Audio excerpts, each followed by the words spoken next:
รวบคาที่รถบรรทุกพ่วงขนสินค้าเถื่อนหนีภาษีจากลาวเข้าไทยมูลค่ามหาศาล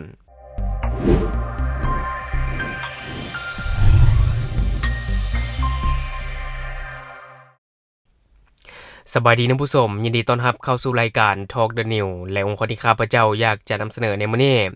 ก็จะมาเว้าถึงการลักลอบขนส่งสินค้าแบบผิดกฎหมายจากลาวเข้าไทยอย่างเช่นในเหตุการณ์ล่าสุดนี้ที่ว่าเจ้าหน้าที่ตำรวจของไทยได้มีการกวดรถบรรทุก18ล้อที่ว่าลักลอบนำเข้าไก่น้อยจากลาวเข้าไทยแบบผิดกฎหมายซึ่งว่ามีมูลค่ามหาศาลและนอกจากเหตุการณ์นี้มันก็ยังมีเหตุการณ์อื่นๆที่ว่าเจ้าหน้าที่ของไทยได้มีการกวดยึดยาสูบเนาะอันนี้ก็ถือว่าจำนวนหลายอยู่และก่อนที่เราจะไปโอ้ลมกันในหัวข้ออื่นๆว่าเป็นยังคือว่ามีการลักลอบขนส่งเข้าไทยอย่างต่อเนื่องมีผลประโยชน์แนวใดเดี๋ยวเราจะลมกันในหัวข้อต่อไปซึ่งว่าตอนนี้เรามาเบิ่งในข่าวตัวนี้ก่อนที่ว่าข้าพเจ้าได้เอามาจากFacebook ที่มีชื่อว่าเพชรบุรีที่ว่าเขาจะได้ลงเอาไว้ก็คือว่าสำนักงานภาษีภาคที่2กวดพบรถบรรทุก18ล้อลักลอบนำเข้าไก่น้อยจากลาวมูลค่าเกือบ2ล้านบาทซึ่งว่าในวันที่6ตุลา2025ท่านสุรัตน์เลืองประยุทธ์ผู้อำนวยการส่วนควบคุมทางภาษีภาคที่2ได้ออกคำสั่งให้ท่านสมพลไทยจงรักหัวหน้าฝ่ายสืบสวนและปราบปรามภาษีภาคที่2พร้อมด้วยเจ้าหน้าที่ฝ่ายสืบสวนและปราบปรามชุดปราบปรามเฉพาะกิจภาษีภาคที่2ร่วมกับหน่วยสืบสวนปราบปรามประจำพื้นที่ตะวันออกเฉียงเหนือพร้อมกันเข้ากวดค้นรถบรรทุกพ่วงยี่ห้ออิซูซุทะเบียนพระนคร4อยุธยาบริเวณห้วยทรายรีสอร์ทถนนเซียนกุล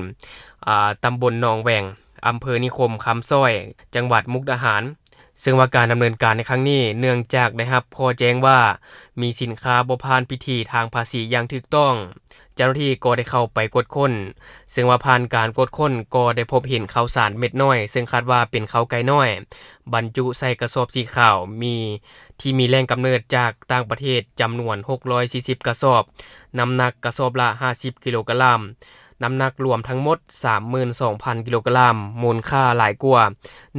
1,920,000 บาทกรณีดังกล่าวเป็นการกระทำผิดตามมาตรา242 246แห่งพระราชบัญญัติภาษีปี2560และกฎหมายอื่นๆที่เกี่ยวข้องซึ่งเป็นสินค้าที่ควรถูกยึดตามมาตรา166โดยอาศัยอำนาจมาตรา167พระราชบัญญัติภาษีปี2560เจ้าหน้าที่จึงได้กวดยึดทั้งหมดส่งให้ด่านภาษีเขมราชเพื่อดำเนินการตามขบวนของกฎหมายต่อไปและวันนี้เราลองตั้งคำถามมึงว่าเป็นยังจึงต้องลักลอบเข้าไทยอย่างต่อเนื่องซึ่งว่าการลักลอบนำเข้าสินค้าโดยเฉพาะก็เป็นข้าวสารจากประเทศหนึ่งไปอีกประเทศหนึ่งอย่างเช่นในกรณีนี้ก็คือว่าจากลาวไปไทยโดยทั่วไปแล้วเนาะมันก็เกิดมาจากหลายสาเหตุส่วนใหญ่เกี่ยวข้องกับผลประโยชน์ทางด้านการเงินและก็การหลีกเลี่ยงระเบียบกฎหมายซึ่งว่านี่ก็จะเป็นเหตุผลคร่าวๆที่ว่าข้าพเจ้าได้สรุปมาอันดับแรกเลยก็คือว่าเพื่อหลีกเลี่ยงภาษีและก็ค่าธรรมเนียมเพราะว่านี่มันเป็นสาเหตุหลักที่ใหญ่ที่สุดแหละเพราะว่าเมื่อสินค้าที่ถูกนำเข้าถูกต้องอย่างเป็นทางการมันจะต้องได้เสียภาษีอากรนำเข้าและก็อากรมูลค่าเพิ่มหรือว่า VAT ของประเทศไทยหั่นเฮ็ดให้มันมีต้นทุนที่สูงและการที่เฮ็ดแบบนี้มันก็เป็นการประหยัดต้นทุนเพราะว่าการลักลอบนำเข้า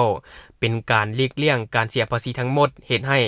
ต้นทุนของสินค้าต่ำลงอย่างหลวงหลายในเมื่อต้นทุนมนุษย์ลงแน่นอนกำไรมันก็สูงขึ้นผู้ค้าสามารถนำสินค้าที่ลักลอบมาขายในราคาที่แข่งขันกันได้หรือในราคาตลาดปกติแต่ว่าได้รับกำไรที่สูงกว่าและเหตุผลที่2ก็คือว่าเพื่อหลีกเลี่ยงข้อจำกัดและก็มาตรการซึ่งว่าสินค้าบางประเภทเนาะอาจมีข้อจำกัดหรือว่ามีโควตาในการนำเข้าที่เข้มงวดของประเทศไทยเพื่อปกป้องผู้ผลิตภายในประเทศแน่นอนเนาะในเมื่อเป็นแบบนั้นมันก็จะมีการจำกัดด้านปริมาณซึ่งว่ารัฐบาลไทยอาจจะกำหนดจำนวนนำเข้าสินค้ากสิกรรมเช่นข้าวหรือสินค้าอื่นๆไว้เฮ็ดให้การลักลอบนำเข้าแม่นวิธีการนำเข้าให้ได้หลายที่สุดเนาะได้หลายกว่าโควตาที่ถูกกำหนดไว้ซึ่งว่าขั้นตอนมันก็บ่ได้ยุ่งยากท่านผู้ชมเนาะการนำเข้าผ่านช่องทางที่ถูกต้องตามกฎหมายอาจจะต้องผ่านขั้นตอนการตรวจสอบเอกสารมาตรการคุณภาพหรือว่ามาตรการสุขภาพเช่นมาตรการการกักกันพืชซึ่งใช้เวลาและก็ใช้ค่าใช้จ่ายที่สูงแน่นอนเนาะในเมื่อเป็นแบบนั้นคนก็บ่อยากที่ว่าจะผ่านพิธีที่ว่ามันถูกต้องตามกฎหมายนะหลายคนก็เลือกที่จะ นำเข้าแบบผิดกฎหมายหลายกว่าและนอกจากนั้นเนาะมันก็ยังมีความแตกต่างด้านราคาซึ่งว่าความแตกต่างด้านราคานี่เนาะก็คือว่าสินค้าประเภทเดียวกันแต่ว่าราคามันต่างกันระหว่างลาวกับไทยก็เป็นอีกปัจจัยหนึ่งอย่างเช่นว่าสินค้าใดหนึ่งเนาะก็คือว่าอยู่ลาวนี่มีราคาที่ถูกแฮงถูกกว่าไทยหลายเท่าแบบนี้มันก็เลยเป็นแรงจูงใจว่าอยากมีการลักลอบนำเข้าจากลาวไปขายอยู่ไทยเพื่อที่จะได้กำไรที่สูงเป็นหลายเท่าโตสรุปแล้วเนาะรถบรรทุกพ่วงที่ว่าลักลอบนำเข้าสารเข้าไกลน้อยมูลค่าเกือบ2ล้านบาทนั่นแม่นการแสดงให้เห็นถึงการพยายามหลีกเลี่ยงภาษีและข้อจำกัดด้านการนำเข้าโดยกงเพื่อหวังกำไรอย่างหลงไหลจากการขายในตลาดประเทศไทยอันนี้จะเป็นข้อสรุปคร่าวๆที่ว่าข้าพเจ้าได้นำมาหลังจากที่เราได้เบิ่งการยึดข้าวสารไปแล้วบัดนี้เฮามาเบิ่งการยึดยาสูบแดเนาะซึ่งว่าข่าวตัวนี้ข้าพเจ้าก็จะเอามาจาก Facebook นี่แหละที่ว่าเขาจะได้ลงเอาไว้ซึ่งว่าทหารผ่านที่21ยึดยาสูบเถื่อน 2,502 บริเวณแคมป์ของบึงโคงหลงจังหวัดบึงกาฬซึ่งว่ากองบัญชาการควบคุมที่2กรมทหารราบที่13กองกำลังสุรศักดิ์มนตรีโดยกองร้อยเฉพาะกิจทหารพรานที่2108หน่วยเฉพาะกิจกรมทหารพรานที่21ได้จัดขออภัยได้จัดกำลังพลออกลาดตระเวนเฝ้าระวังเพื่อป้องกันและสกัดการกระทำผิดกฎหมายและการกระทำผิดเงื่อนไขต่างๆตามบริเวณชายแดนที่อยู่บ้านดงซ่วงตำบลดงบังอำเภอบึงโขงหลงจังหวัดบึงกาฬต่อมาเนาะสุดเฝ้าระวังได้กวดพบเรือลำหนึ่งที่ว่าแล่นมาจากฝั่งสปป.ลาวแล้วก็มาจอดอยู่บริเวณจุดโฮมเรือบ้านดงซ่วงจากนั้นก็ได้มีชาย2คนที่ว่าเป็นคนต้องสงสัยย่างเข้าไปหาอยู่บริเวณเรือจอดเทียบท่าต่อมาชาย2คนก็ได้ร่วมกันยกวัตถุต้องสงสัยที่มีลักษณะเป็นกล้องจำนวน5กล้องขึ้นจากเรือมาวางไว้ข้างรถจักรเจ้าหน้าที่จึงได้แสดงตัวเพื่อขอกวดกาเนาะพร้อมทั้งได้ควบคุมตัวชายทั้งสองไว้ซึ่งว่าผลของการกวดกาพบเห็นสินค้าที่บ่ผ่านพิธีทางภาษีซึ่งเป็นยาสูบต่างประเทศจำนวน5กล่องเท่ากับ250ห่อหรือ 2,500 ซองซึ่งว่าปัจจุบันนี้เจ้าหน้าที่ก็ได้นำตัวผู้ต้องหาพร้อมของกลางทั้งหมดส่งให้กับเจ้าหน้าที่ภาษีบึงกาฬเพื่อดำเนินคดีตามกฎหมายต่อไป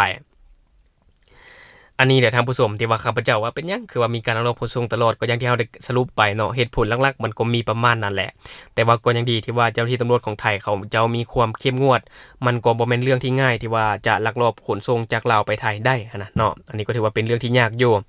แต่ก็ยังมีการพยายามขนส่งกันตลอดและเจ้าหน้าที่ไทยก็ถือว่ามีการจับกุมตลอดมีการยึดตลอดอันนี้ก็ต้องถือว่าสมเสยเนาะและทั้งหมดก็คือสินค้าพระเจ้าอยากจะนำเสนอในมื้อนี้สำหรับท่านผู้ชมคนใดเบิ่งคลิปของเราแล้วยังบ่ได้กดติดตามช่องยังบ่ได้กดกระดิ่งแจ้งเตือนก็อย่าลืมไปกดเพื่อเป็นกำลังใจข้าพเจ้าได้ผลิตคลิปดีๆแบบนี้ออกมาเรื่อยๆหรือสำหรับท่านผู้ชมคนใดอยากตำนิติเตียนก็สามารถฝากไว้ได้ใต้คอมเมนต์ของเราและเราจะเข้าไปอ่านและก็ตอบแลกเปลี่ยนประสบการณ์นํกันอย่าลืมสนับสนุนกันด้วยการกดติดตามช่องขอขอบใจ